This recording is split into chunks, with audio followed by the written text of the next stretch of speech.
Desde muito pequena, eu aprendi que a madrugada não é apenas mais um pedaço do dia. Ela é, na verdade, um campo de batalha espiritual. E não estou falando isso com base em teoria. Eu vivi isso. Eu fui parte disso.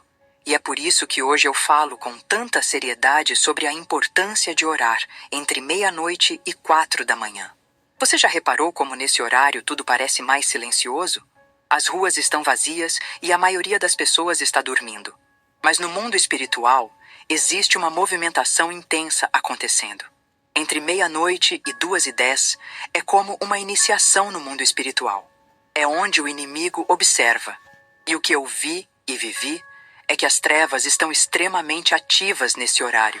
É como se esse fosse o horário mais estratégico para o reino das trevas agir. E sabe por quê? Porque é justamente quando os cristãos estão mais vulneráveis, dormindo, despreparados, sem oração. Na minha infância, eu era constantemente acordada nesse horário. Mas não era por insônia, não. Eu era levada para participar de rituais espirituais, rituais pesados. Acordava entre 2 e 3 da manhã e era obrigada a participar de práticas que, mais tarde, entendi que causavam doenças em pessoas, destruição de casamentos, falência de negócios, até morte. E isso tudo era feito quando? De madrugada. Os demônios sabiam a hora certa de agir.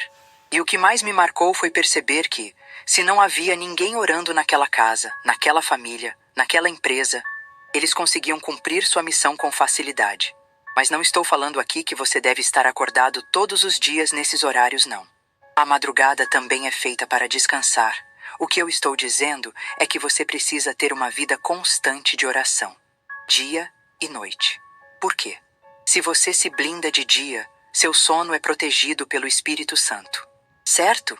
Mas a oração às madrugadas é especialmente poderosa para quem está em batalhas espirituais, opressão, quem busca um favor de Deus. Sabe? Quando eu servia às trevas e eu estava em pleno trabalho da madrugada, algo me atormentava ali. Era como se demônios me possuíssem cheios de ódio e sabe por quê? Sim, tudo mudava completamente quando alguém estava de joelhos nesse mesmo horário. Quando havia oração, quando havia clamor, os rituais falhavam, os demônios recuavam e nós éramos impedidos de prosseguir. Eu mesma vi isso acontecer muitas vezes. Deixa eu te explicar melhor. A madrugada é dividida em fases espirituais muito importantes. A primeira vai da meia-noite até as 3:59 da manhã. É quando o ataque acontece com mais força. Nesse horário, temos as observações espirituais e depois os ataques. Trabalhos para ataques espirituais, eu diria. Mas eu quero te alertar o seguinte, irmão. Eu sou uma ex-bruxa, então eu falo do que eu vivi e pratiquei nos terreiros. Mas hoje eu sou convertida e remida em Cristo. Saiba que o diabo não precisa necessariamente de trabalhos, de bruxos, feiticeiros para te atacar, não. Muitas vezes você, seu nome, sua família, nem é citado em feitiços. Porque senão todo mundo vai pensar, nossa, ela só fala de feitiços. Não, não precisa. Como convertida e lavada em Cristo hoje, eu estudo a fundo o mundo espiritual através da luz da Bíblia. E por isso, eu sei que o diabo te ataca simplesmente por achar que você representa perigo para as trevas. Tua luz pode incomodar e através das brechas que você dá, ele entra na sua vida. Certo? Então entenda. Existem muitas pessoas ruins que vão levar seu nome e vão fazer trabalhos para a sua vida, sim, mas nem sempre o diabo precisa disso para agir. Muitas vezes ele age de forma sorrateira e você nem percebe. Então, se eu pudesse dar um conselho, vigia. Nem tudo é bruxaria. Embora as forças das trevas estejam em muitas coisas que você consome inconscientemente. Muitas vezes é apenas brechas que você está dando para que ele haja na sua vida livremente. Voltando às madrugadas, a segunda fase, entre 4 e 6 da manhã, é quando os céus começam a se abrir. É um momento de transição espiritual. Se você compreende essas fases, você também entende o momento certo de lutar, de interceder, de buscar cura, libertação, de buscar transformação. Quando eu servia às trevas, nesse horário normalmente era o momento de nós recuarmos.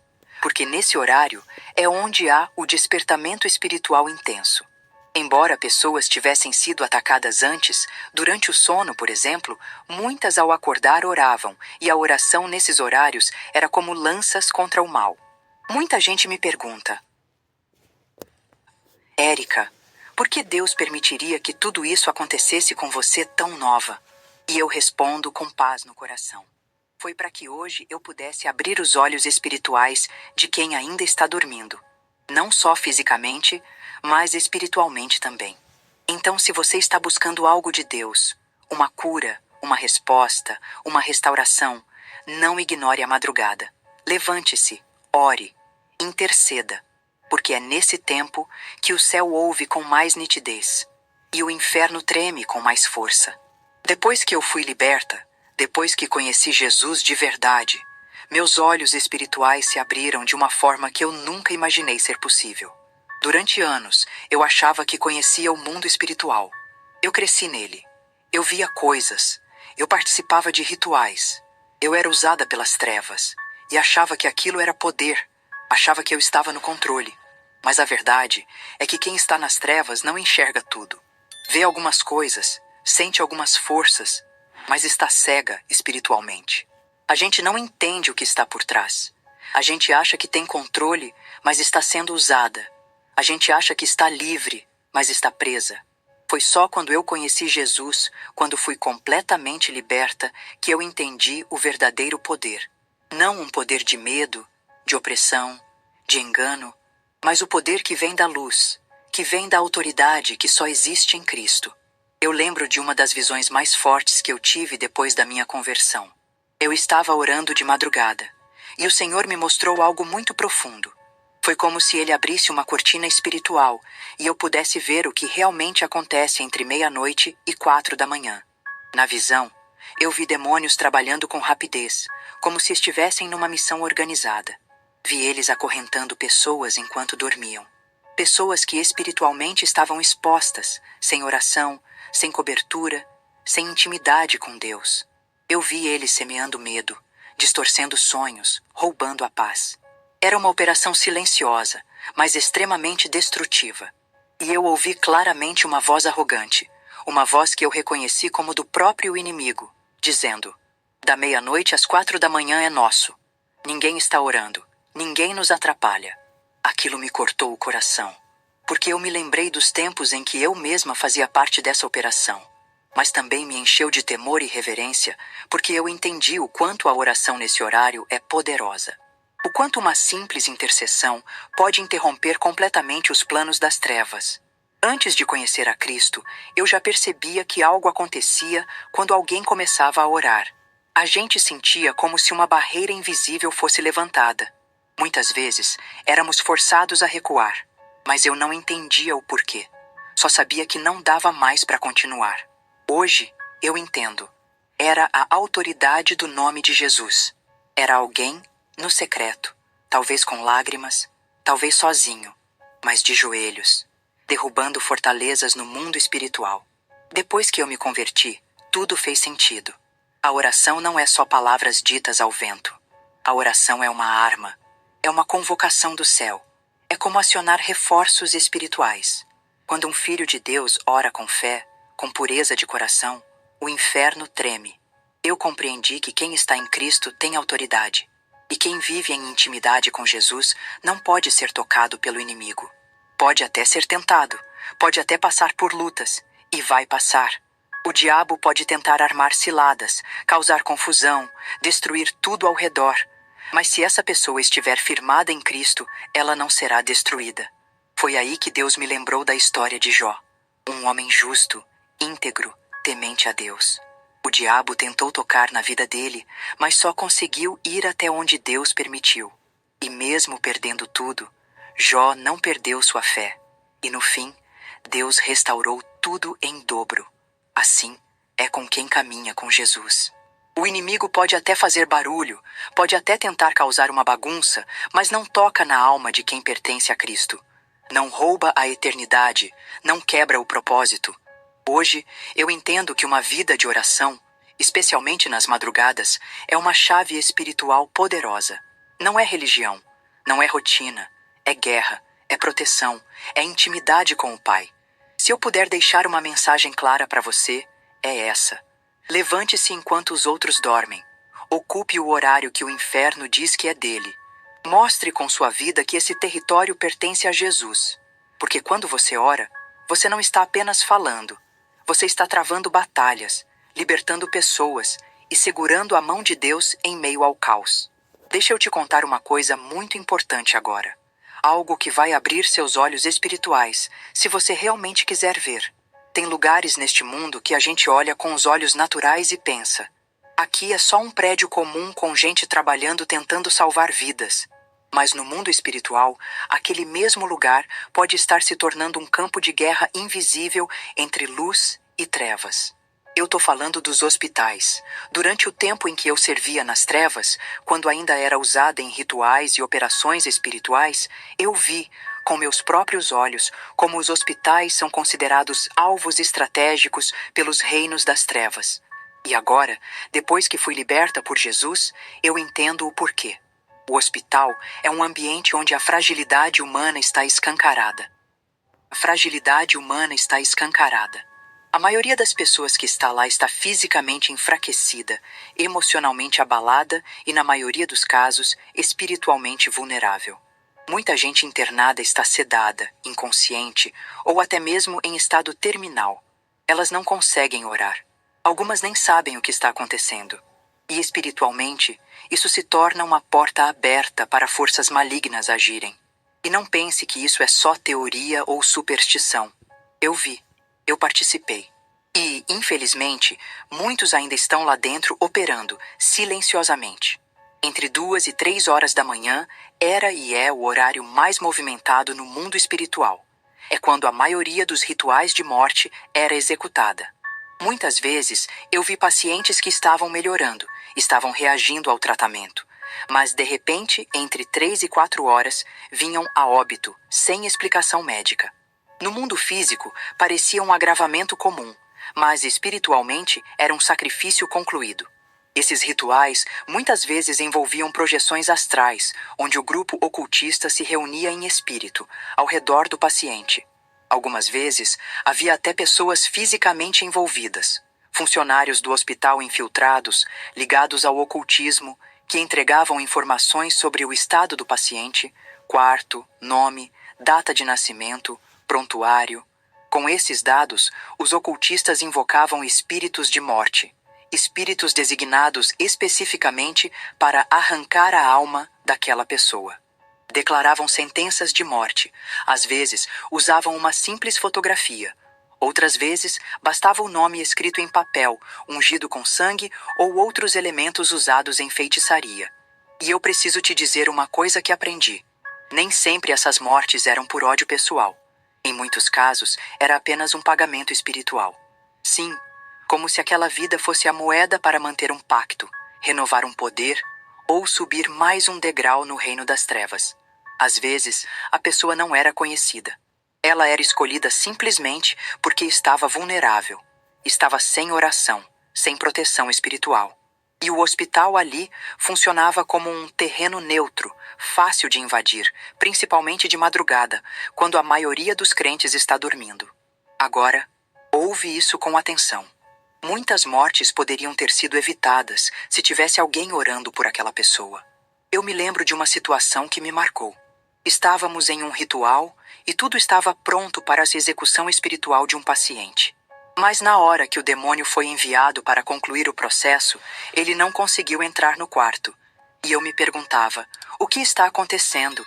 Foi aí que uma das entidades nos revelou. Tem uma mulher orando. Ela é enfermeira, está ali dentro, em silêncio, mas a presença dela nos impede. Essa mulher provavelmente nem sabia o que estava acontecendo no mundo espiritual. Mas ela estava ali, firme, intercedendo no espírito, talvez só dizendo o nome de Jesus em silêncio. E aquilo foi o suficiente para anular toda uma operação das trevas. Já vi casos em que familiares passaram a madrugada orando do lado de fora, sem conseguir dormir, sem saber exatamente o motivo. E foi essa oração que interrompeu um ritual de morte que já estava em curso. Eu lembro de uma frase que escutei enquanto ainda estava no ocultismo, que nunca mais esqueci. Um dos líderes disse, com muita raiva, após uma operação fracassar. Esses crentes ainda não sabem o poder que eles têm. Eles dormem, mas quando resolvem orar, nada os toca. E hoje, como filha de Deus, eu te digo com convicção, isso é verdade. A oração na madrugada tem um poder que a maioria dos cristãos ainda não compreende. Não é só uma questão de fé, é guerra espiritual. É um movimento no mundo invisível. A madrugada é como uma encruzilhada entre dois reinos. E quem ocupar esse tempo com oração, determina o que vai acontecer nas próximas horas do dia. Você pode estar aí pensando, mas Érica, eu sou só uma pessoa. O que a minha oração vai mudar? Deixa eu te lembrar, não é você, é o poder que opera em você. Quando você ora em nome de Jesus, você está ativando o céu. Você está movendo anjos. Você está cancelando sentenças. Você está quebrando pactos que foram feitos contra você, contra a sua família, contra seus filhos. A palavra de Deus diz que as portas do inferno não prevalecerão contra a igreja. Mas a igreja precisa estar de pé, em vigilância. Não dá mais para a gente viver como se esse mundo fosse só físico. A guerra é espiritual. E ela é real. Você lembra da história de Jó? Ele era íntegro, justo, temente a Deus. O diabo quis tocá-lo, mas só conseguiu porque Deus permitiu com um propósito maior. E mesmo assim, o inimigo teve limites. Jó foi testado, foi ferido, foi tirado de tudo, mas não foi destruído. E no fim, foi restaurado em dobro. Assim também é com quem vive uma vida de oração e entrega. O inimigo pode até tentar, pode fazer barulho, pode causar confusão, perdas, dores, mas ele não toca a sua alma. Ele não tem autoridade para arrancar sua vida. A última palavra é de Deus. Então, se você tem alguém em um hospital, não pare de orar. Se você trabalha em um hospital, ore em silêncio. Se você acorda de madrugada sem explicação, talvez seja o Espírito Santo te chamando para a guerra. Porque, como eu disse antes, e repito com lágrimas nos olhos, muita gente morre porque não há ninguém orando por elas. Porque acham que hospital é lugar só de médico, mas ali é um campo espiritual. Ali se vence ou se perde uma guerra. Que você seja um guerreiro, que você ocupe a madrugada, que você entenda que mesmo em silêncio, sua oração pode ser a diferença entre a vida e a morte de alguém. E só para finalizar, deixa eu te contar mais uma tática do reino das trevas, que poucos sabem, e que eu mesma só fui entender depois que saí das trevas. As bruxas, os feiticeiros, os ocultistas, eles usam os ciclos da lua e do sol para programar maldições. Sim, existe um calendário espiritual que muitos no ocultismo seguem à risca. Eu vivi isso. Não é só questão de fazer feitiço a qualquer hora. Eles observam a lua cheia, o nascer do sol, o pôr do sol, os equinócios, os solstícios. Tudo isso é aproveitado como portais espirituais para lançar trabalhos e sentenças. É uma engenharia do inferno que se movimenta em ciclos, ciclos que são ignorados pela maioria dos cristãos. Por exemplo, na lua cheia, os rituais são intensificados. Há reuniões espirituais que envolvem sacrifícios, pactos, invocações. O objetivo é sempre o mesmo: liberar maldições, confusão, destruição na vida das pessoas, especialmente daqueles que são alvos espiritualmente desprotegidos. Sabe o que mais me assustava naquela época? É que muitos cristãos estavam dormindo. Literalmente. Enquanto essas sentenças eram lançadas, os crentes estavam descansando sem discernimento, sem oração, sem cobertura espiritual. E era exatamente aí que os feitiços pegavam. Não porque o crente não tem poder, mas porque ele não estava usando esse poder. Era como se tivéssemos um campo livre para agir. Porque quem deveria estar vigiando estava de olhos fechados, acreditando que aquilo era só superstição. Mas não era. E veja, essas maldições programadas não pareciam óbvias. Elas vinham disfarçadas de problemas normais. Uma porta de emprego que se fechava sem explicação, ou um relacionamento que se rompia de repente, uma enfermidade que aparecia do nada, uma confusão dentro de casa entre pais e filhos, sem motivo aparente. Tudo isso, na verdade, eram resultados de feitiços lançados estrategicamente. E quando o povo de Deus não ora, não jejua, não vigia essas setas, encontram espaço. Eu lembro que muitos dos rituais que fazíamos tinham um propósito claro: interromper destinos, atrasar promessas, cortar ciclos de bênçãos. Era como sabotar o plano de Deus na vida das pessoas, usando manipulação de tempo, astros e palavras. Mas agora, convertida, eu entendo algo que mudou tudo dentro de mim. O Deus que criou o sol, a lua e as estrelas também nos deu autoridade sobre tudo isso em nome de Jesus. O problema é que o diabo conhece mais sobre o mundo espiritual do que muitos cristãos dispostos. Ele entende que o tempo espiritual tem chaves. Ele sabe que certas horas, certos dias, certos momentos são janelas para semear ou colher. E é por isso que ele age com tanta precisão, enquanto a igreja está, muitas vezes, distraída. Mas quando um cristão se posiciona, quando ele decide levantar de madrugada, mesmo com sono, mesmo cansado, e diz: Senhor, eis-me aqui, usa-me, revela-me, protege os meus. Nesse momento, o inferno treme, porque a luz começou a brilhar naquela casa, porque aquela família não está mais desprotegida, porque aquele lar tem uma sentinela, e mesmo que o diabo tente lançar alguma seta, ela vai cair no chão, porque ali tem sangue de Jesus cobrindo. Por isso eu falo com tanta seriedade: acorda, igreja, desperta a atalaia, vigia os tempos, os ciclos, as madrugadas, porque enquanto você ora, feitiços são quebrados, pactos são cancelados, maldições são revertidas. E mais do que isso, você começa a se mover no tempo de Deus, e não mais no tempo do inimigo. Não ignore os sinais. Se Deus tem te acordado de madrugada, não volte a dormir. Talvez Ele esteja te chamando para salvar alguém, para impedir um acidente, para cobrir tua casa, para quebrar uma maldição. Se levante, ore, vigie. Amém?